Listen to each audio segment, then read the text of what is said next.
পাঁচটি ভুল এমন আছে যে পাঁচটি ভুলের কারণে জীবনের বরকত সরে যায়, অথচ এই ভুলগুলো আমরা নিয়মিত করে থাকি।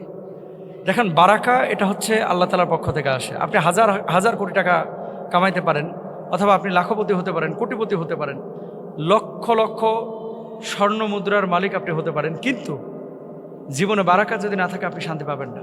কিন্তু আমরা আমাদের ভুলের কারণে অদৃশ্য এমন কিছু কারণ আছে যে কাজগুলো আমি করতেছি অথচ আমি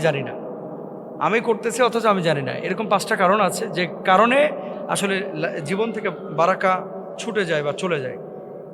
সেগুলো কি? এক নম্বর হচ্ছে মিথ্যা এবং প্রতারণা। আল্লাহ রাসূল সাল্লাল্লাহু আলাইহি ওয়াসাল্লাম বলেছেন, ক্রেতা ও বিক্রেতা যদি সত্য কথা বলে এবং পণ্যের দোষ ত্রুটি প্রকাশ করে তবে তাদের লেনদেনে বারাকা হয়, আর যদি তারা মিথ্যা বলে এবং দোষ গোপন করে তবে তাদের লেনদেনে বরকত মুছে ফেলা হয়। আপনি যখন ব্যবসা করছেন, যখন চাকরি করছেন, আপনাকে পূর্ণাঙ্গভাবে সত্য কথাটা প্রকাশ করতে হবে। আপনি ঘুষ খাবেন না, আপনি সুদ খাবেন না। আপনার কোনো পণ্যের ত্রুটি থাকলে আপনি সেই পণ্যটাকে এভাবেই বলবেন যে এটার মধ্যে ত্রুটি আছে। যদি এভাবে সুস্পষ্ট আপনি লেনদেন করেন, বেচা কিনা করেন, তাহলে আপনার পরিবারে বারাকা থাকবে। যে সম্পদটা আপনি অর্জন করছেন, প্রফিটটা যেটা আপনি অর্জন করছেন, এটার ভিতরে বরকত থাকবে। আর যদি আপনি মিথ্যার আশ্রয় নেন, আপনার বরকত থাকবে না। এটা আমার কথা না, নবী সাল্লাল্লাহু আলাইহি ওয়াসাল্লাম নিজে বলেছেন। এক নম্বর। দুই নম্বর, আত্মীয়তার সম্পর্ক যারা ছিন্ন করে। আল্লাহ রাসূল সাল্লাল্লাহু আলাইহি ওয়াসাল্লাম বলেছেন, যে ব্যক্তি চায় তার রিজিক প্রশস্ত হোক এবং তার আয়তে বরকত দেওয়া হোক, সে যেন আত্মীয়তার সম্পর্ক বজায় রাখে, সম্পর্ক রক্ষা করে চলে। এবং আত্মীয়তার সম্পর্ক রক্ষা করা এটা কি বারাকার একটা কারণ।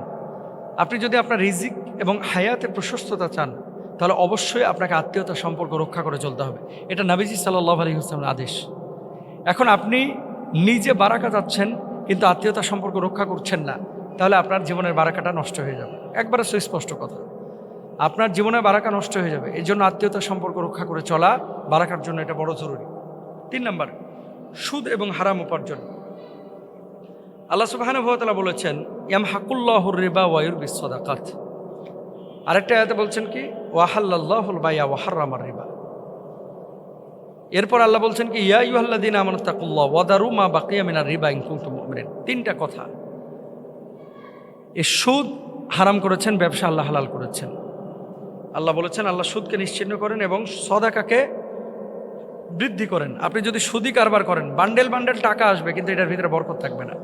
আর সুদ থেকে যদি দূরে থাকেন, তাহলে টাকা কম আসলেও সদাকা যদি বেশি করেন, তাহলে আল্লাহ তাআলা আপনার কি করবেন? সম্পদ বাড়ায় দেবেন।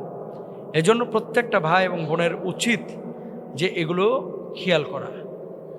সুদভিত্তিক লেনদেন কেউ করেন না, বরং সদাকা করেন। আর সদাকা তো তারুদ্দুল বালা। দান সদাকা বিপদ আপদ থেকে যেমনই রক্ষা করে, দান সদাকা মানুষের সম্পদ বাড়ায় দেয়। সুবহানাল্লাহ। তাহলে সুদ এবং হারাম উপার্জন বর্জন করবেন। চার নম্বর, দিনের প্রথম ভাগকে অবহেলা করা।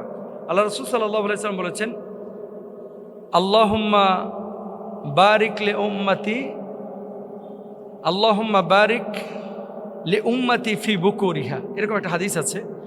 নবীজি সাল্লাল্লাহু আলাইহি ওয়াসাল্লাম বলেছেন যে, আল্লাহ আপনি আমার উম্মতের সকালের কাজের মধ্যে বারাকা দান করেন।